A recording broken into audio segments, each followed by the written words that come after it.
Alors regardez, tu regardes pour moi s'il vous plaît, monsieur Prochant, tu dis ça. Voilà, chacun son petit morceau. Monsieur le maire. De lecture. Voilà. La première gare, elle datait de 1863. Elle avait déjà été trop petite en 1928 où elle avait été réagrandie avant les gros travaux qui l'avaient complètement démolie et les travaux de la couverture de la voie ferrée de la gare dans les années 1970. Jusqu'à nos travaux, les travaux donc qu'on va découvrir à l'instant.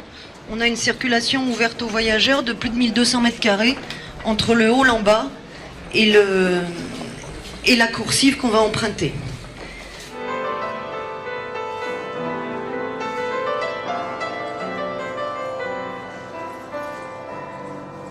Nous avons voulu une gare plus simple, plus accessible, plus intermodale et plus vivante. Nous avons agrandi et modernisé les espaces d'attente.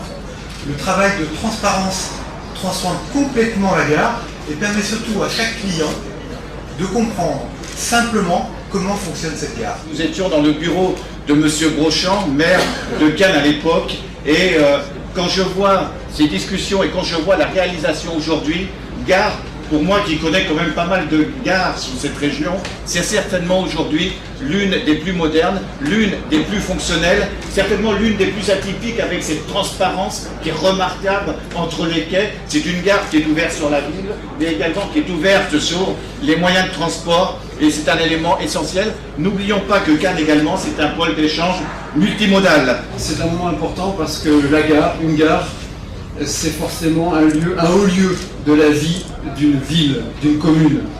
Et notre gare de Cannes n'était pas au niveau de Cannes, n'était pas au niveau des attentes des voyageurs, n'était pas au niveau de l'accueil que l'on doit fournir à celles et ceux qui nous aident à créer de la prospérité de l'emploi, nos visiteurs. L'enjeu, c'est celui du XXIe siècle. Il n'y a pas de prospérité, il n'y a pas de qualité de vie sans flux.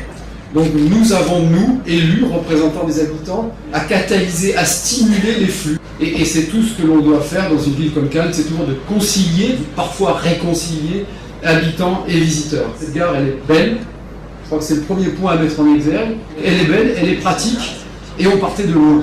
L'objectif est simple, c'est de passer de 3,8 millions de passagers à plus de 6 millions de passagers.